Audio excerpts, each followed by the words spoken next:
যারা এইভাবে শিক্ষিত হয়ে গেছে, একটা বিরাট সমাজ, ইউনিভার্সিটি টিচার, কলেজের টিচার, অথবা কোনো বড় বড় ইনস্টিটিউট টিচার বা কোনো পরিচালক, এরা অহংকারে ফেটে পড়ছে, এরা আল্লাহর দিন শিখতে রাজি নেই, এদের কাছে এটা আছে, এটা বিরাট কিছু। আপনাকে বরং বলবে যে ও কুর ব্যাং, অথবা অথবা গর্তের মধ্যে আছে, বের হইতে পারে নাই, এখনো সে এর মধ্যে আছে একটা, এখনো কেউ কত এটা নাম দিয়েছে কি জানেন, কয় যে এখনো তার আকল খোলে নাই, বিবেক খোলে না, ইত্যাদি ইত্যাদি বিভিন্ন রকমের নাম দিবে। অথচ আপনারটাই হচ্ছে সত্য। আপনার এটা নষ্ট হয়ে গেলে আপনি আর ফিরে পাবেন না। কিছু জিনিস একবার নষ্ট হলে আর ফিরে আসে না।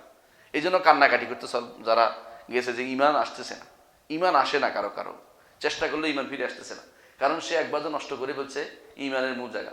একটা যেন হায়া, যেমন হায়া গেল ইমান, এই যে হায়া, লজ্জা, এই ইমান একটা নারী যদি একবার হারিয়ে ফেলে না, এই নারীর কাছে তখন কিছুই মনে হয় না, ডাইল ভাত মনে হয় সবকিছু।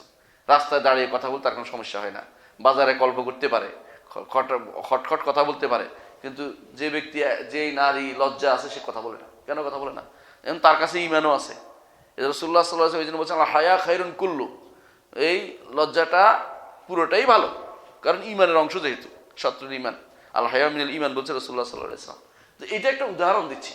আপনার সন্তানদেরকে, আপনার আত্মীয় স্বজনকে যদি আপনি ইমানের উপর টিকিয়ে রাখতে হয়, অবশ্যই তাকে আদর্শটা ঠিক করে দিতে হবে। এটা যে মুহাম্মদ রাসূলুল্লাহ সাল্লাল্লাহু আলাইহি ওয়াসাল্লাম, তিনি হবেন আদর্শ, তার অনুসারী যারা যতটুকু অনুসরণ করছে তারা আদর্শ হইতে পারে, বুঝছেন তো? তার অনুসরণ করলে আদর্শ হবে, তার অনুসরণ না করলে আদর্শ হবে না। তার ছেলে হইলেও, তার বংশের কেউ হইলেও, মুহাম্মদ রাসূলুল্লাহ সাল্লাল্লাহু আলাইহি ওয়াসাল্লামের বংশের কেউ হয়েছে। আজকাল তো বংশ দিয়ে বিচার হচ্ছে, জানেন তো, আওলাদে রাসূল, আওলাদে রাসূল দিয়ে তো এখন সবকিছু দেখা যাচ্ছে। আমরা কারো বংশের মধ্যে ফোড়ন কাটছি না, হ্যাঁ আওলাদে রাসূল হতেই পারে, আওলাদে রাসূল হোক, আমার আপত্তি নেই, কিন্তু রাসূলুল্লাহ সাল্লাল্লাহু আলাইহি ওয়াসাল্লাম বলেছেন, রাসূলুল্লাহ সাল্লাল্লাহু আলাইহি ওয়াসাল্লাম স্পষ্ট বলে দিয়েছেন, মান বাত্তা বিহি আমালুহু লাম ইউসরা বিহি নাসাবু, কারো আমল যদি কোনো তাদের পিছিয়ে ফেলে, নসব তাকে আগাই দিবে না। আমল পিছিয়ে ফেলছে, নসব তাকে আগিয়ে দিবে না। বুঝতে পারছেন? অর্থাৎ আমলের কারণে আপনি পিছিয়ে গেছেন, নসবের কারণে আগে যেতে পারবেন না। ইসলাম এই জন্য ইন্না আক্রামাকুম ইনদাল্লাহি আতকাকুম বলছে, তোমাদের মধ্যে সর্বোত্তম হচ্ছে যে ব্যক্তি তাকওয়ার অধিকারী। বলে নাই কোন বংশের লোক, এরা বলে নাই।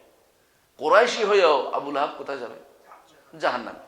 আর আফ্রিকান হয়েও বেলাল যেন কোথায় যাবে? জান্নাতে। খেয়াল করছেন? সুতরাং এটা কোনো ইসলামের নিকট তাকওয়া হচ্ছে বড় মূলনীতি। এখানে আওলাদের রাসূল কোনো মূলনীতি না। আওলাদের রাসূল হলে আমরা সবাই আওলাদের রাসূল। কেন জানেন? আমরা সবাই আদম সন্তান। হ্যাঁ, আদম কি নবী?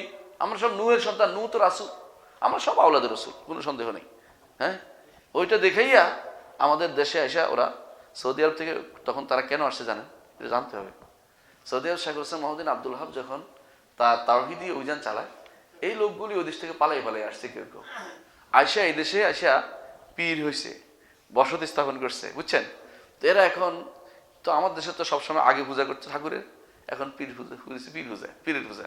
তো এই মানুষগুলি এটার ভক্ত হয়ে গেছে যে ব্যক্তি পূজার যে সমস্যা, এটা ব্যক্তি পূজার চলে গেছে আবার মানুষ। এখন সে তো মানুষ আওলাদের রাসূল দেখলে পাগল হয়ে যায়, তার এলমি যোগ্যতা কি আছে, হক কথা বলে কিনা দেখার কোনো সুযোগ নেই, আওলাদের রাসূল দিয়ে চলতে চাচ্ছে। আওলাদ রাসূল দিয়ে কোনো বিচার হয় না, বিচার হবে কি দিয়া? হক দিয়া। হক মানলে সে যেই হোক না কেন তার কথা গ্রহণ করা হবে, হক না মানলে সে যত বড় ব্যক্তি হোক না কেন, রসুলের কোনো, রসুলের একবারে সাক্ষাৎ অধস্তন বংশধর হলে গ্রহণযোগ্য, তার কথা গ্রহণযোগ্য হবে না, কারণ হক হইলে বড় কথা, হক হচ্ছে বড় কথা। এই জন্য দেখেন সুবহানাল্লাহ, এটা উদাহরণ দেই।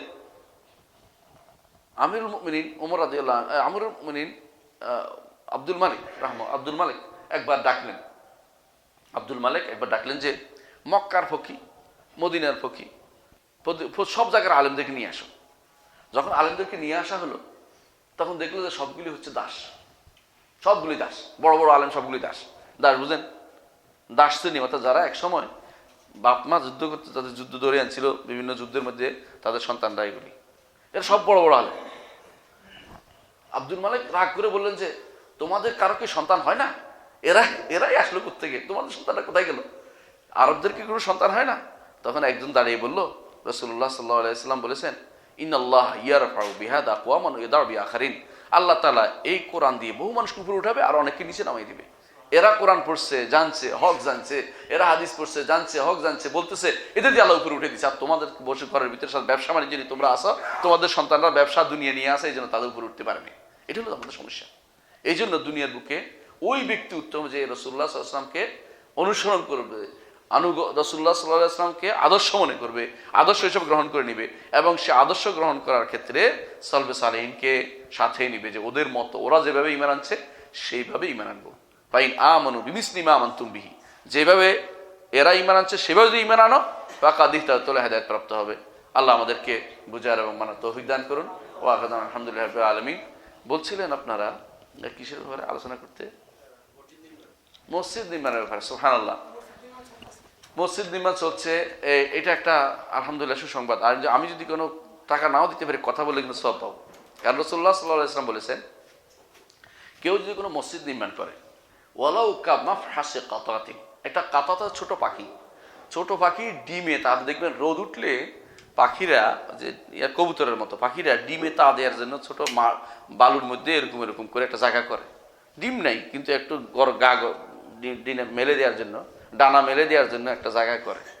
ওইটার নাম হচ্ছে মেফহাসে কাতা, মানে একটা কাতা, একটা পাখি, পাখির গা গরম করার জন্য ওটুকু জায়গা, এটুকু জায়গার জন্য কেউ যদি মসজিদ বানানোর জন্য, রাসূলুল্লাহ সাল্লাল্লাহু আলাইহি ওয়াসাল্লাম বলেছেন, বানাল্লাহু লাহু বাইতান ফিল জান্নাহ, আল্লাহ তাআলা তার জন্য জান্নাতে একটি ঘর বানাবেন।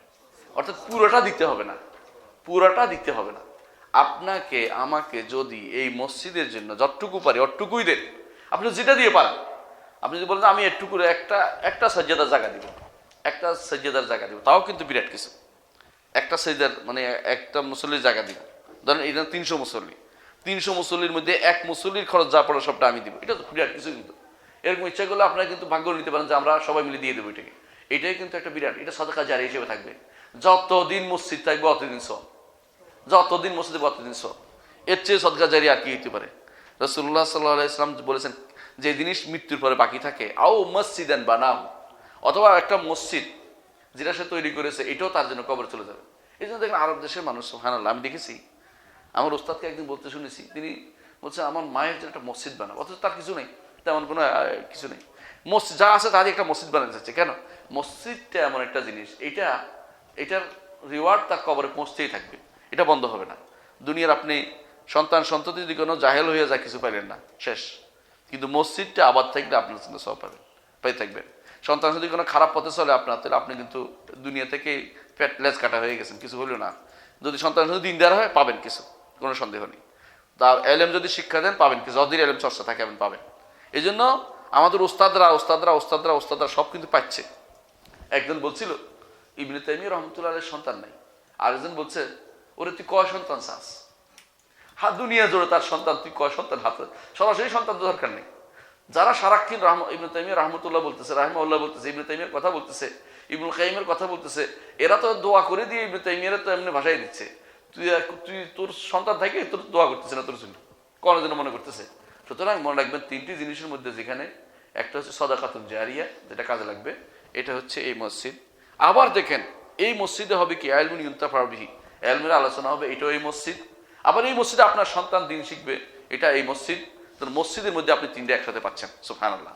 তাহলে এই মসজিদ নির্মাণের ক্ষেত্রে আমাদের কোনো ক্রমেই এদিক সেদিক করার উচিত নেই, বরং আপনি নিজে চিন্তা করবেন যে গোপনে কাউকে না জানিয়ে একটা জিনিস দিব, আল্লাহর কাছে যেন একটা চমকদার জিনিস পেয়েছে হাসরের মাঠে। কি বল, পারবেন না? অনেকে কি করে জানানোর জন্য আমি এটা দেবো, আমি এটা দেবো। আমি বলে যে এটা বড় খারাপ কথা। আপনি কি দিবেন এটা বলেন না, আপনি কি দিবেন রেখে দেন, আপনি আর আল্লাহর মাঝে থাকুক, এমনভাবে দিবেন যে বুঝতে না পারে। সুবহানাল্লাহ, আশ্চর্য হবেন। কখনো কখনো এমন জিনিসও আমি দেখছি, সৌদি আরবে দেখছি, যারা একটা ইনভেলপের মধ্যে কয়েক লাখ রিয়াল রেখে, বড় একটা এর মধ্যে ইনভেলপ না, মানে বড় একটা খামের মধ্যে রেখে কয়েক লাখ রিয়াল রেখে চলে গেছে, দিয়ে চলে গেছে। কেউ বলতে পারে নাই যে কে দিল, খুঁজতে পারি দরকার নেই, যেখানে দেওয়ার দরকার সেখানে সে দিয়ে দিছে। জিজ্ঞাসা করে না কে পাইছে না পাইছে, বলেও নাই মানে কে লিখছে, নামটা লেখো, কিছুক্ষণ দরকার নেই। আমাদের কি করে, আমি তো নাম বললাম, আপনি কিছু লিখে রাখেন, প্রাপ্তি স্বীকারপত্র দেন, ছবি তুলে দেন, এটা করেন, ওটাও চায় না তারা। তাহলে আমাদেরকে একটু ইখলাসের নিয়তে কাজ করি, এবং যেটা আল্লাহর জন্য থাকবে একান্তভাবে, যে এই জিনিসটা আমি আর কাউকে জানাবো না, এমন কিছু করতে পারেন কিনা দেখি। এটা যদি করতে পারেন এই মসজিদ ইনশাআল্লাহ সবার আগে নির্মিত হবে, কারণ প্রত্যেকে তার আখিরাতের জন্য আপনার সন্তানের চেয়ে বেশি গুরুত্ব দিবেন কাকে? মসজিদকে। মুহাম্মদ রাসূলুল্লাহ সাল্লাল্লাহু আলাইহি ওয়াসাল্লাম মদিনায় আসার পরে প্রথম কি করছে? মসজিদ বানিয়েছে। দ্বিতীয় কি করছে?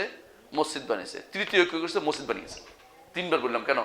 প্রথম বানাইছে মসজিদে কুবা, তারপর আসার সময় পথে বানাইছে মসজিদে জুমা, তারপর আসে মদিনাতে এসে মসজিদে নবী বানাইছে। তিনটা মসজিদ তিনি মদিনাতে প্রথম বানাইছে। আর আপনি আমি মসজিদের দিকে গুরুত্ব না দিয়ে দুনিয়ার বাড়িঘরের দিকে বেশি গুরুত্ব দিচ্ছি, এটা কিন্তু ঠিক না।